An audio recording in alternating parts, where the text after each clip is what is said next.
एक सेकंड के लिए इस नंबर को दिमाग में इमेजिन कीजिए। इतने पैसे में आपका तो पता नहीं, पर मेरे जैसे 7 पुश्ते बैठ के खा सकते हैं। 15-20 ब्लॉकबस्टर बॉलीवुड फिल्में बन सकती है। इतने पैसे में दुनिया की कुछ सबसे बड़े कंपनीज खड़ी हो जाती है और इतने पैसे में छोटे देशों का साल भर का बजट चल जाता है। लेकिन बॉलीवुड में एक ऐसी फिल्म है जिसके लिए रिपोर्ट्स के मुताबिक लगभग 4000 करोड़ का दाव लगाया जा रहा है। बातों को घुमाते नहीं ज्यादा, अब सबको पता है कि रामायण की बात चल रही है।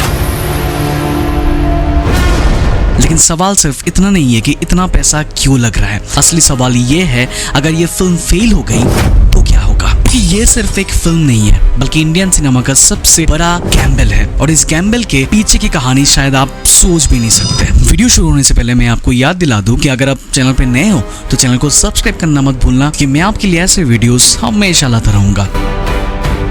अगर आज से 5 साल पहले कोई प्रोड्यूसर खड़ा होकर कहता कि वो रामायण को दुनिया की सबसे बड़ी सिनेमैटिक इवेंट की तरह बनाएगा तो शायद लोग हंस देते, क्योंकि उस वक्त बॉलीवुड की इमेज कुछ और ही थी। बड़े बजट जरूर थे, बड़े स्टार्स भी, लेकिन जब बात माइथोलॉजी की आती है तो हर प्रोड्यूसर एक कदम पीछे हट जाता है और इसकी वजह पैसा नहीं था, डर था। डर इस बात का कि रामायण सिर्फ एक कहानी नहीं है, ये वो कहानी है जिसे करोड़ों लोग बचपन से सुनते आए हैं।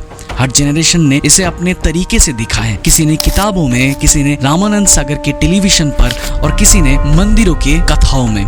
मतलब ऑडियंस थिएटर में टिकट लेकर सिर्फ एंटरटेनमेंट देखने नहीं आएगी, वो अपनी यादों, अपनी आस्था और अपनी एक्सपेक्टेशन लेकर आएगी। और जब एक्सपेक्टेशन इतनी बड़ी हो तो एक छोटी सी गलती भी माफ नहीं होती। ये बात बॉलीवुड को बहुत महंगी पड़ी थी। जब आदि पुरुष रिलीज हुई, लोगों ने सिर्फ फिल्म की क्रिटिसाइज नहीं किया, बल्कि एक सवाल पूछना शुरू कर दिया था। आदि पुरुष का डायलॉग लिखने वाले मनोज मुंतशिर शुक्ला को अब कोर्ट में पेश होना होगा। एकदम फालतू पिक्चर है, कुछ नहीं, रामायण के नाम पे बना रहे हैं। डिसअपॉइंटिंग रावण रामायण से प्रेरित है। नेगेटिव रिव्यूज के चलते फिल्म का बॉक्स ऑफिस पर डाउनफॉल शुरू हुआ।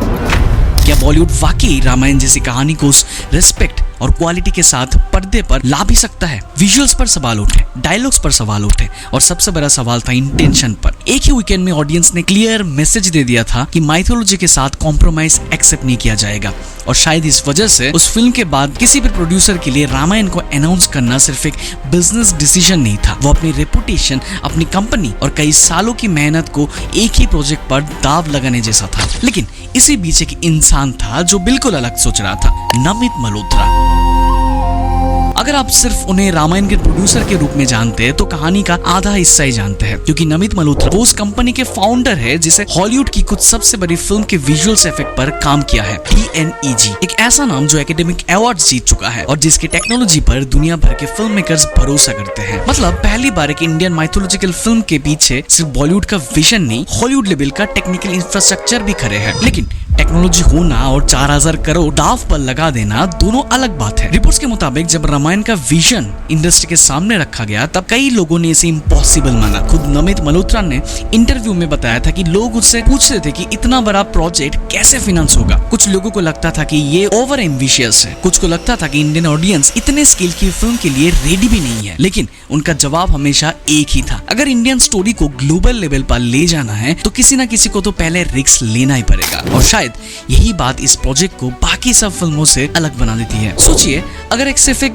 ब्लॉकबस्टर बनानी होती तो काम बहुत आसान था। एक बड़े सुपरस्टार कास्ट कर लेते, 300 या 400 करोड़ खर्च करते, फिल्म रिलीज करते, हिट होती तो प्रॉफिट, फ्लॉप होती तो लॉस, कहानी वही का वही खत्म। लेकिन यह गेम बिल्कुल अलग है। यह टारगेट सिर्फ इंडिया नहीं, यह टारगेट है दुनिया भर में, यानी इंटरनेशनली। इसलिए रामायण को शुरू से ही 2 पार्ट्स में प्लान किया गया था। IMAX के लिए शूट किया जा रहा है, विजुअल इफेक्ट्स की जिम्मेदारी DNEG के पास है, एक्शन के लिए हॉलीवुड टेक्नीशियन को लाया गया है और सबसे हैरान कर देने वाली बात, बैकग्राउंड स्कोर के लिए हंस जिमर और AR रहमान पहली बार एक ही प्रोजेक्ट पर साथ काम करने वाला है। ये सिर्फ बॉलीवुड के लिए नहीं, पूरी फिल्म इंडस्ट्री के लिए एक हिस्टोरिकल कोलैबोरेशन माना जा रहा है। अब यह एक बहुत इंटरेस्टिंग बात समझिए, आखिर ऐसी कौन सी चीज है जिसके लिए एक प्रोड्यूसर इतना पैसा खर्च करने के लिए तैयार हो गया? क्या सिर्फ बॉक्स ऑफिस के लिए, या फिर इस गैम्बल के पीछे कोई और कहानी छुपी है? जब भी किसी फिल्म का बजट सामने आता है तो सबसे पहले रिएक्शन होता है, इतना पैसा आखिर गए कहाँ? और रामायण के केस में ये सवाल हर किसी के दिमाग में है, आखिर 4000 करोड़ सिर्फ एक नंबर है या फिर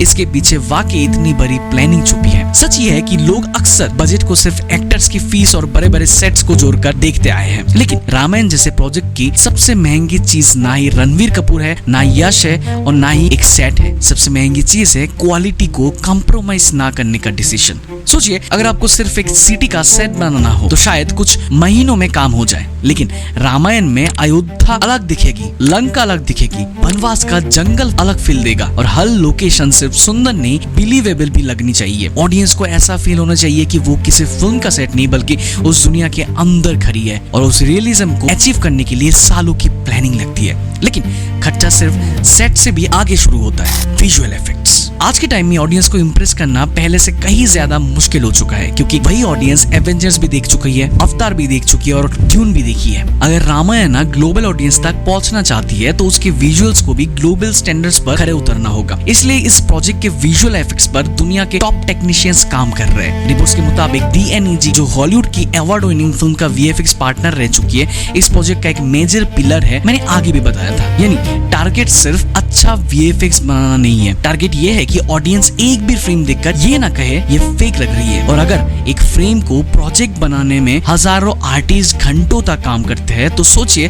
पूरी फिल्म में कितना काम होगा। लेकिन ये सिर्फ VFX की कहानी नहीं है। कुछ चीज जो लोग अक्सर इग्नोर कर देते हैं, टाइम।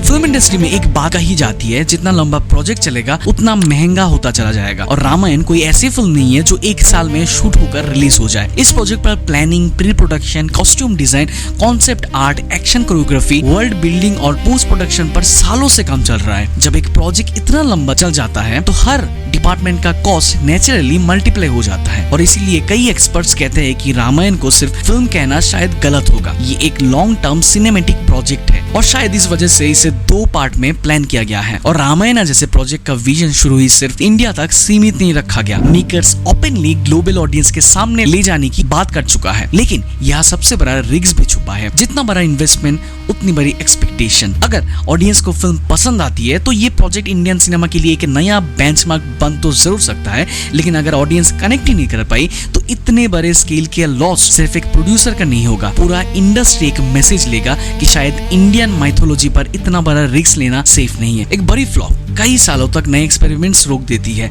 इसलिए रामायण की सक्सेस या फेलियर सिर्फ इस प्रोजेक्ट का रिजल्ट नहीं होगा, ये डिसाइड करेगा कि फ्यूचर में और कितने फिल्म मेकर्स इतने बड़े सपने देखने की हिम्मत करेगा।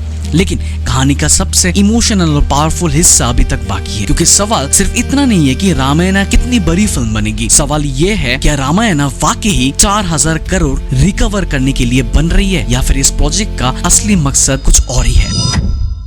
किसी भी बिजनेसमैन से पूछिए, वो कभी भी इतना बड़ा सिर्फ इमोशन में आकर इन्वेस्ट नहीं करता। हर इन्वेस्टमेंट के पीछे एक कैलकुलेशन होती है। लेकिन रामायण की कहानी थोड़ी अलग है, क्योंकि अगर इसका मकसद सिर्फ पैसा कमाना होता तो शायद कोई प्रोड्यूसर इतना डिफिकल्ट प्रोजेक्ट कभी चूज ही नहीं करता। सच तो ये है कि 4000 करोड़ का ये गैम्बल सिर्फ एक फिल्म पर नहीं लगाया गया है, ये दाव लगाया गया है इंडियन स्टोरी टेलिंग पर। हॉलीवुड ने सालों पहले माइथोलॉजी और अपनी स्टोरीज से पूरी दुनिया तक पहुंचाई है, चाहे लॉर्ड ऑफ द रिंग्स हो, हैरी पॉटर हो या फिर मार्वल की दुनिया। लोग सिर्फ फिल्म्स देखने नहीं गए थे, उन्होंने उन वर्ल्ड को जीना शुरू कर दिया था। कैरेक्टर्स कल्चर का हिस्सा बन गया था, उनकी स्टोरीज जनरेशन से जनरेशन तक चलती रही। पहली बार इंडिया भी एक ऐसी कहानी को उसी स्केल पर दुनिया के सामने रखने की कोशिश कर रहे हैं।